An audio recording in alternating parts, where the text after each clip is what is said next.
Chapter 6, The Age of Reorganization, Question Answers from Grade 7, Subject Social Science.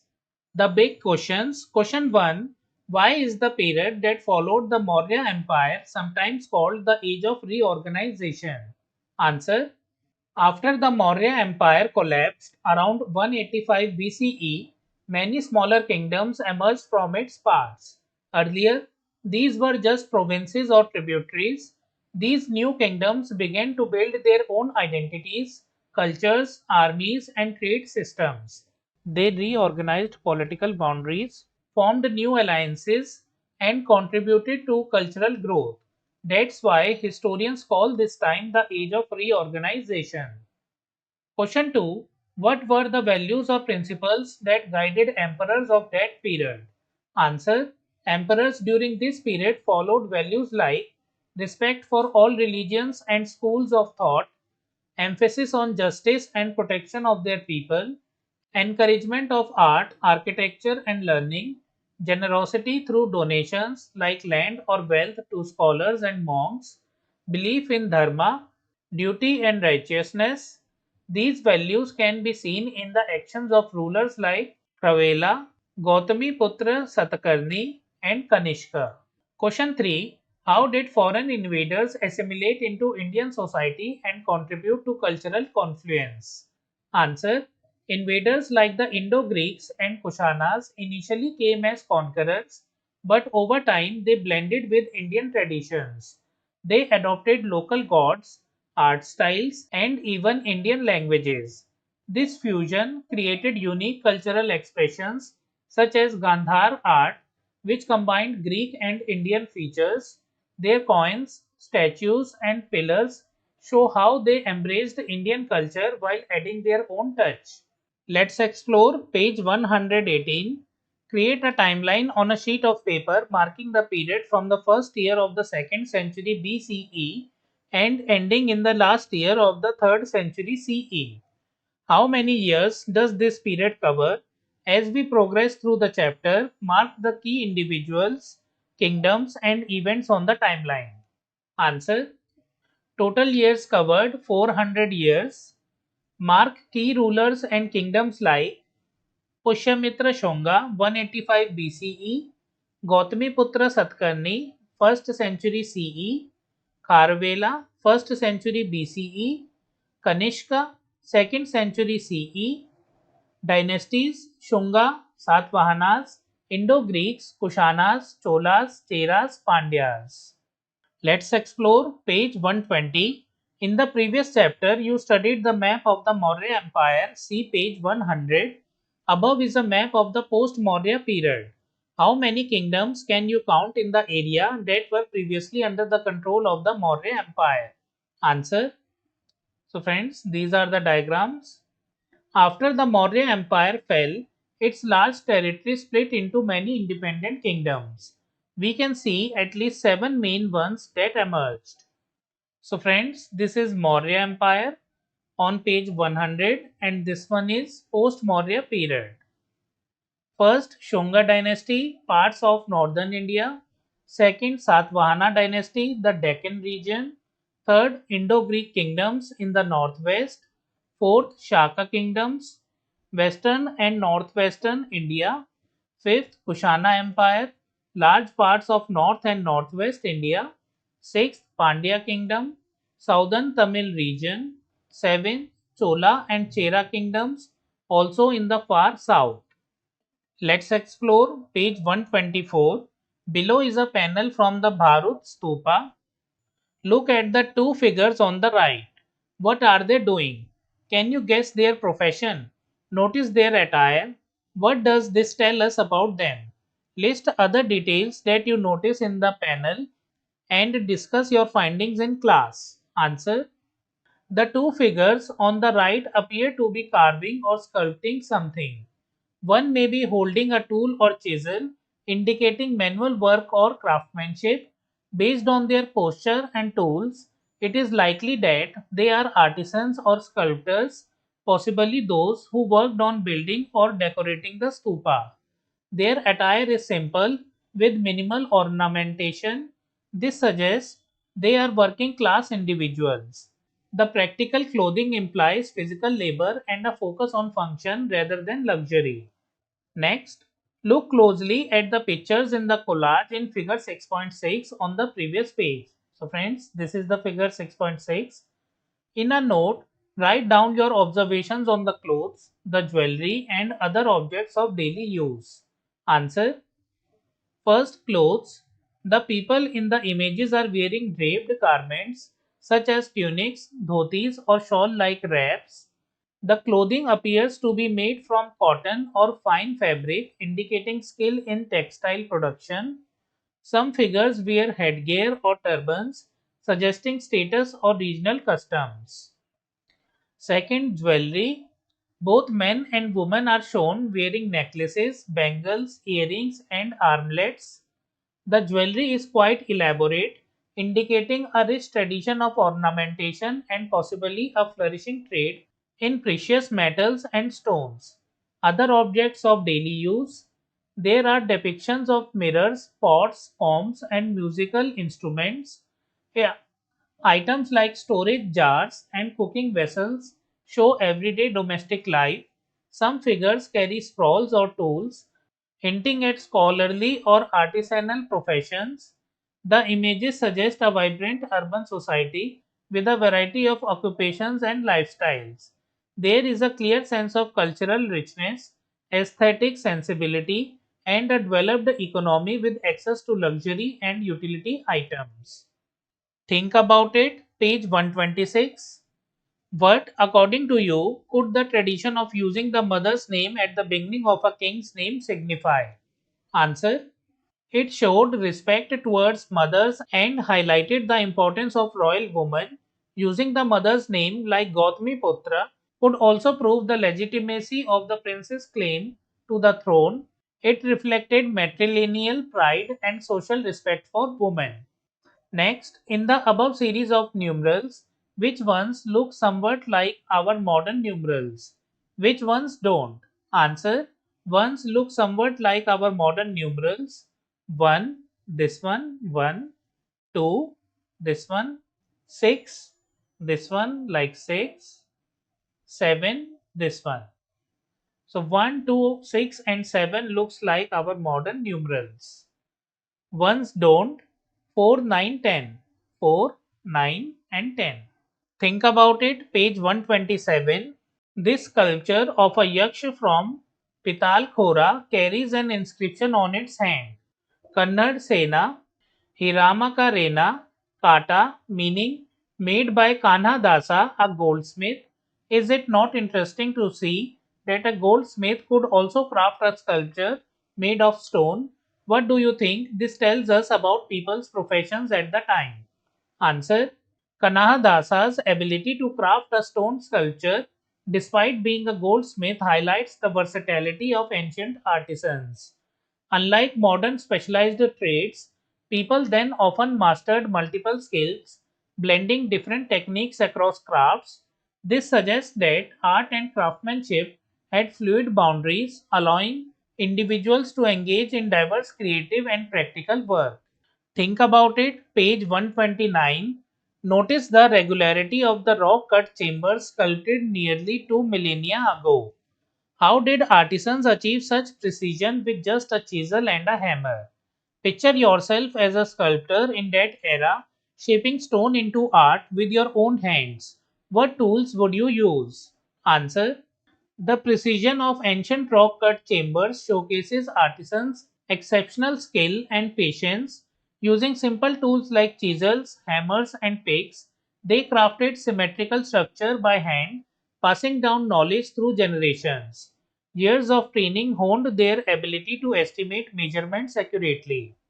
If I were a sculptor in that era, I would use chisels of varying sizes for fine and broad carving, a stone or iron hammer to strike the chisel, a pickaxe for removing large rock sections, measuring cords or sticks for symmetry, abrasives for surface polishing, oil lamps or torches for cave lighting. Their mastery of basic tools speaks to the ingenuity of ancient craftsmanship. Next, In the map given on next page, this one, you may notice different symbols alongside the names of the kingdoms. What do these symbols represent? Think about how they highlight the unique identities of the kingdoms. Answer: these symbols highlighted uniqueness by reflecting a kingdom's political or military strength. Example: the Chola tiger symbolized courage, connecting to religious beliefs, myths, or dynastic origin stories, showcasing cultural identity and pride, acting as early flags or logos, aiding recognition of territory and influence. These visual markers made kingdoms instantly recognizable on maps and inscriptions. Think about it. Page 132. Observe the statue of the king. How is he depicted? What do his posture, clothing, and expression say about his power and status?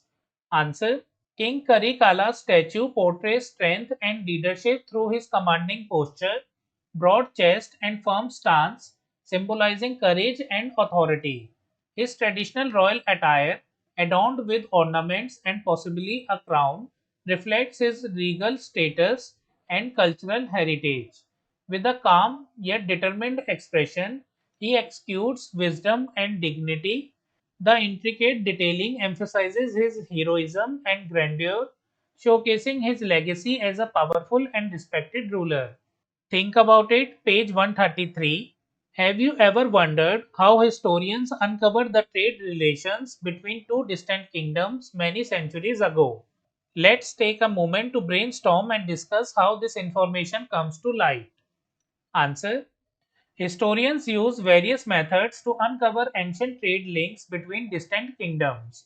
Archaeological evidence, excavation at ports, marketplaces, and inland sites reveal coins, seals, pottery, and imported goods like Roman amphorae in India, indicating long distance trade, inscriptions and writings, stone inscriptions, copper plates, and temple records mention merchants and trade routes. Foreign travelers, including Greeks, Romans, and Chinese, documented Indian goods and trading customs. Coins and currency. Foreign coins found in India, such as Roman coins in Tamil Nadu, suggest active trade links. Their metal composition and inscription provide insights into traded goods. Literary sources. Ancient texts like Sangam literature, Jataka tales, and the Periplus of the Erythraean Sea detail ports, traders, and export import items. Art and sculptures. Murals from sites like Amravati and Bharhut depict ships, merchants, and exotic animals, highlighting vibrant trade connections. These sources provide a rich understanding of how goods, cultures, and economies intertwined across regions. Think about it, page 134. The Pandyas were known for their pearls. Why do you think pearls were an important article of trade during these times? Answer: pearls in trade, highly valued by traders from Rome, West Asia, and Southeast Asia. Pearls from the Gulf of Mannar symbolized wealth and royalty. Their lightweight yet high value made them ideal for long distance trade. Pandya rule and beliefs. Pandya kings promoted religious tolerance and public welfare, creating a stable society that boosted trade and cultural exchanges. Their leadership extended beyond warfare, shaping the region's economy and culture. Let's explore page 135. What do you think might have been the meaning of having deities like Vasudeva Krishna or Lakshmi on some Indo Greek coins? Answer: it shows how foreign rulers adopted Indian culture to connect with local people. By putting Vasudev Krishna or Lakshmi on coins, they gained acceptance and showed respect for Indian beliefs. Let's explore page 136. Carefully observe this massive statue, 1.85-meter high, and notice the clothing, weapon, and footwear. What does it tell us about this figure? Answer: the statue's imposing height, 1.85 meter, suggests a heroic or revered figure, possibly a warrior, king, or deity. Royal attire with intricate details indicates elite status. While the weapon symbolizes strength and authority, footwear hints at high rank and potential military travels. Overall, it represents a figure of power, prestige, and admiration in this time. It represents a it represents a figure of power, prestige, and admiration in its time. Next, observe the coins carefully. Who, besides the emperor, appears on the coin? Answer. On the first coin, Kanishka is shown holding a spear titled King of Kings, while the other side features Buddha with the inscription in Greek script. On the second coin, an emperor appears on one side and Shiva with the bull Nandi on the other. Think about it, page 137. Do you know where Gandhar is? Does it remind you of a character from the epic Mahabharata? Answer. Gandhar, an ancient region in present day northern Pakistan and eastern Afghanistan, was a significant cultural and political center. It shares a historical link with Gandhari, the Mahabharata's queen of Hastinapur and mother of the Kauravas. As a Gandhar princess, her name reflects her origin, illustrating how ancient kingdoms shaped both politics and literature, leaving lasting cultural imprints. Let's explore page 140. Now that you are familiar with the basic characteristics of the Mathura and Gandhar styles of art, study the pictures of artifacts given in figure 6.27 on the right page and try to identify which school of art each artifact belongs to. Write your observations with justifications and discuss your answers with your classmates. Answer. Artifacts 1, 2, and 6 belong to Gandhar school of art. The sculpture has a strong Greco Roman influence seen in the wavy hair, realistic drapery, and naturalistic features. These are typical of Gandhar art, which flourished in the northwestern regions. Artifacts 3, 4, 5 belongs to Mathura school of art. The figures have simple carving and is less focused on realism and more on conveying divinity, which is characteristic of Mathura art. Next, questions and activities. Question 1. Why was the post-Maurya era also known as the era of reorganization? Answer. The post-Maurya era is known as the Age of Reorganization because after the fall of the Maurya Empire around 185 BCE, the Indian subcontinent saw the rise of many smaller kingdoms. These new kingdoms were earlier part of the Maurya Empire as provinces or tributaries. Now, they began to reorganize themselves as independent powers with their own rulers, armies, cultures, and trade networks. This period also witnessed a lot of political change, cultural exchange, and the rise of art, literature, and architecture. The constant shifting of borders and the development of new identities is why this time is called the Age of Reorganization. So, friends, this was also the first question of the big questions given at the starting of the chapter. Question 2. Write a note on the Sangam literature in 150 words. Answer. The Sangam literature refers to ancient Tamil poems composed by several poets during the rule of the Cheras, Cholas, and Pandyas in South India. The word Sangam means an assembly or gathering of poets. This literature is one of the oldest in South India and is considered a valuable source for understanding the society, culture, emotions, and values of that time. The poems talk about themes like love, war, heroism, generosity, and life in the kingdoms. The Sangam texts not only give insights into royal courts and wars but also describe the daily lives of farmers, traders, and women. Famous works like Silappa Dikaram tell powerful stories such as the tale of Kannagi and her fight for justice. This literature played a major role in shaping Tamil identity and has been preserved and respected through generations. Question 3. Which rulers mentioned in this chapter included their mother's name in their title? And why did they do so? Answer. The ruler Gautami Putra Satkarni of the Satvahana dynasty included his mother's name in his title. Gautami Putra means son of Gautami. This tradition showed the importance and respect given to royal women. It may also have helped in legitimizing the ruler's claim to the throne, especially when the mother was a powerful queen like Gautami Balashri. This tradition reflected the role women played in politics, religion, and society and highlighted the matrilineal pride of that time. Question 4. Write a note of 250 words about one kingdom from this chapter that you find interesting. Explain why you choose it. Answer. I find the Satvahana kingdom the most interesting among all the kingdoms mentioned in the chapter. The Satavahanas ruled large parts of central and southern India from the 2nd century BCE to the 3rd century CE. They were known for their efficient governance, strong trade networks, and encouragement of religious and cultural practices. Their empire included parts of present day Maharashtra, Andhra Pradesh, and Telangana, with capital cities like Amravati and Pratisthana, Paithan. One reason I chose this kingdom is because of their support for both Vedic traditions and Buddhist practices. They donated lands and wealth to monks, priests, and scholars. Gautami Putra Satkarni was one of their most famous rulers. He took pride in being called the son of his mother, which shows the respect given to women in their society. The Satavahanas also had an advanced trade system. Their coins, some showing ships, prove that maritime trade flourished. They traded goods like spices, pearls, and textiles with faraway places, including the Roman Empire.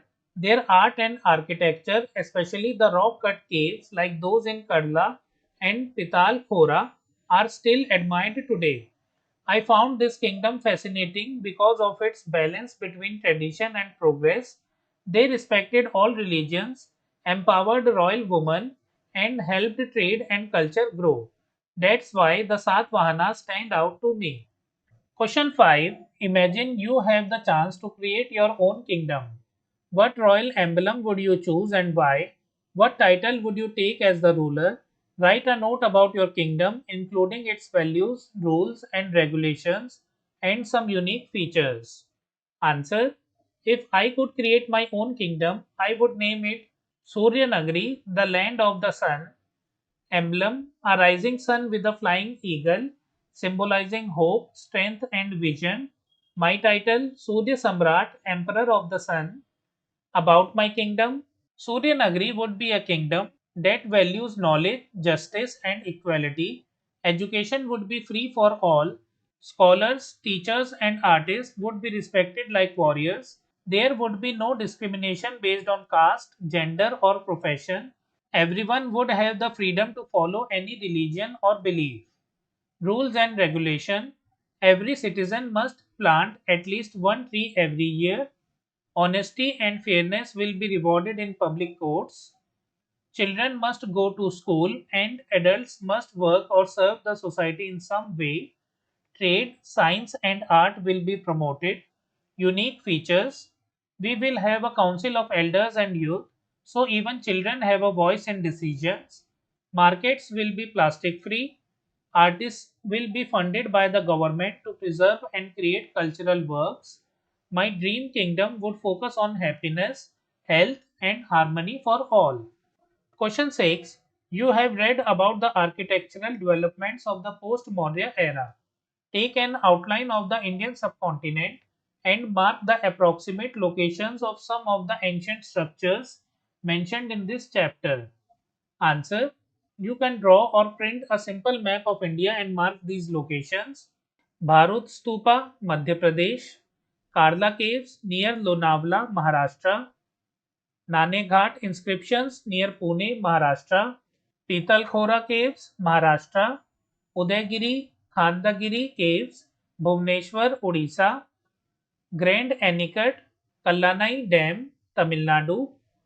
Heliodorus Pillar near Vidisha, Madhya Pradesh. Mathura Art School, Uttar Pradesh.